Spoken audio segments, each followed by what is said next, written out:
Ready for it. Thrilled for it. Presenting Franks with Turbo Booster Jet Engine. A blockbuster awaits at the Wankhede on Wednesday. Delhi Capitals must win to stay alive in contention for the playoffs. A victory for Mumbai Indians will confirm all the top 4 spots. Let's build up on Nexa presents ESPN Cricinfo Timeout in the company of Sanjay, Bangar and Aakash. Chopra. Gentlemen, thank you for your time. Mumbai Indians, it's been a while since we saw them. 15 days since their last game, the break in the league, and they're the last to come back after resumption. They're usually a side that is all about momentum. Could this be a bit of a negative for them, or do you expect them to pick up where they were? I don't really think this change is going to matter that much, or this gap is going to matter that much. And we've seen so far that teams which were on a roll have continued to really play good cricket. So I don't see a reason why they should, drop at this particular moment. And they know the importance of this game.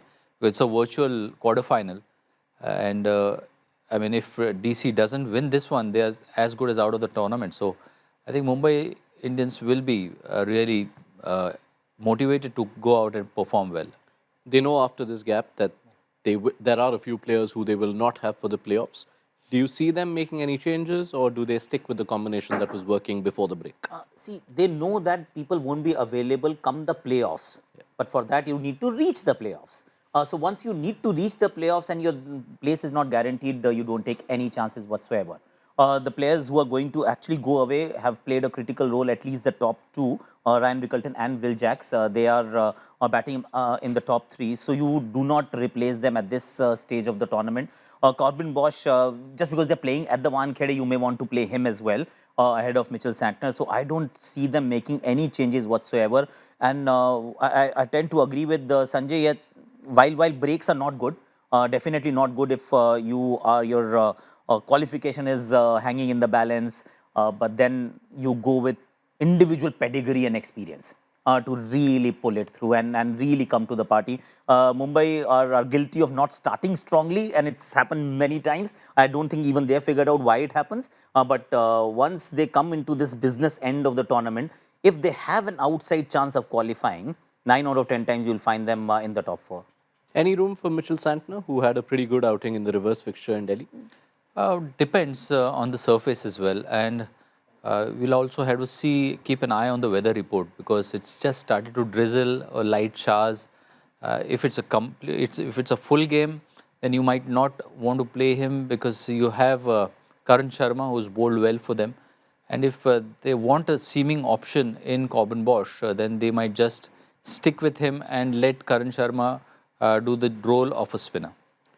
All right. Mitchell Santner has played his part in Delhi and Mumbai for this season. That ball is the ball of the tournament for them, actually. The turning point of the season, getting Karun Nair.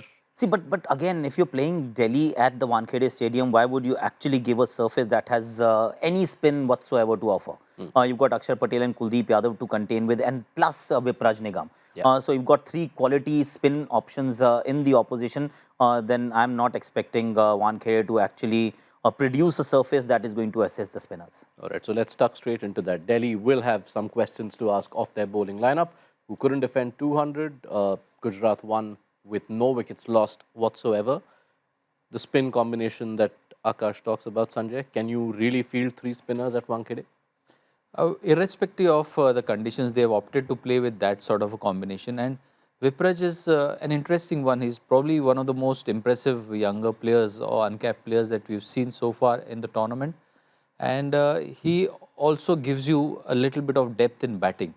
Now, I think that is needed for Delhi at somebody batting at number 8, because Mitchell Starc was an option at that point in time till the point he was there. So they may not use 12 overs of spin, but they still would want to have those 3 spinners in their mix, because even Akshar Patel is playing as an all-rounder, not as a pure spinner. So it doesn't really harm their combination that much. They did alter that combination in that game they played in Dharamshala, which will now be replayed. Do you expect them to do the same? I mean, Vipraj Nigam gives them the depth, the batting depth for sure.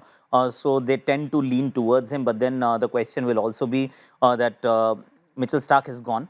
T. Natarajan was given the new ball in the previous game. That did not work out at all. Mustafizur Rahman has played a game, was economical, but again didn't really obviously make inroads. They couldn't pick a single wicket in that game. You might want to play another pacer in either Mukesh or Mohit. That option is always available to them. And also the fact, I mean, with their batting, I think they'll have to go for the jugular is what I'm thinking. Because that seems to be a bit more conservative in their approach. Even when they scored the 200 runs, they only lost 3 wickets, and you wonder, did you actually leave some on the park? Because Tristan Stubbs came in very late. Then there is no Ashutosh Sharma, Vipraj Nigam batting depth that you're talking about that should allow you to go harder a lot sooner. So I think that is one thing that they might have to keep in mind. If they were to lose the toss and they have to bat first, then really go hard from ball one and put Mumbai on the back foot. We'll just come back to Delhi's batting, but on the bowlers and the pacers in particular, as Aakash points out, Natarajan got the new ball, Mustafizur Rahman bowled a couple in the power play, but Dushmanta Chamira, who is the one new ball bowler out of the three, did not. Does he need to open the bowling, especially considering the kind of record he has against Rohit Sharma? Yes, without a doubt, he has to take the new ball. And at times, that thinking could get muddled because Akshar wants to bowl in the power play.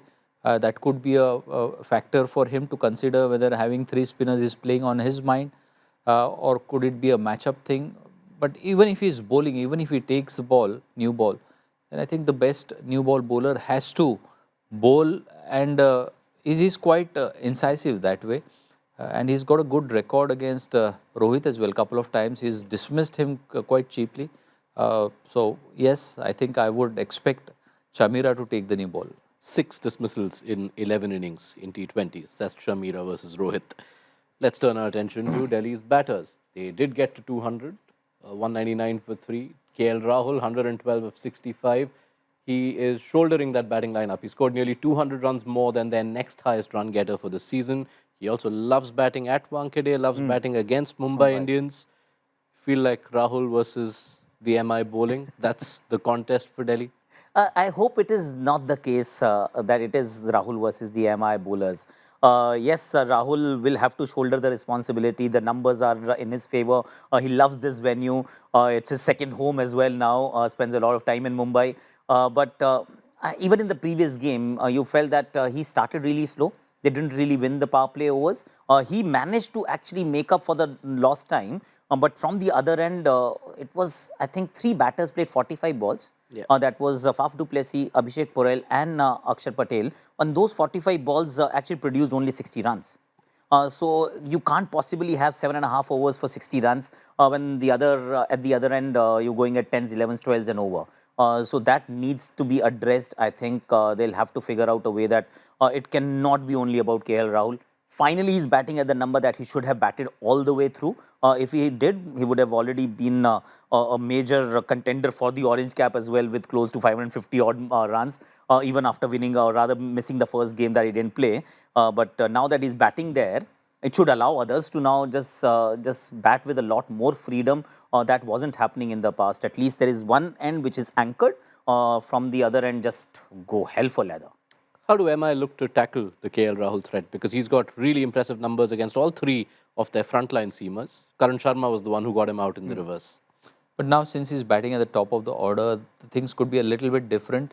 And in the previous game we saw when the lines were straighter, both Siraj and Arshad bowled quality stuff in the first 4 overs. So straighter lines, and he was a little bit restricted in that. So bold straighter lines have protection, I think, more on the leg side because he loves to play the pickup shot over square leg. Also pretty good with the length ball over fine leg. So have a fine leg, have a square leg, and just make sure that you are bowling well within the stump. So in a way, just look to close off the offside, and if he scores runs on the onside, so be it. All right, let's get into predictions. Mr. Chopra. Mumbai to win this one. Ooh. Sanjay? Yeah, I think somehow DC seem to be lacking the confidence, that confidence which Aakash was speaking of not having enough runs from the other batsmen clearly showed. So Faf du Plessis not in the best of rhythm, and because of those factors, I just feel that Mumbai Indians are a much stronger unit at this point in time. All right, gentlemen, thank you so much for setting this game up. You know what your predictions mean. If that happens, the race to the playoffs is over. Mumbai Indians will confirm themselves as the 4th qualifying team.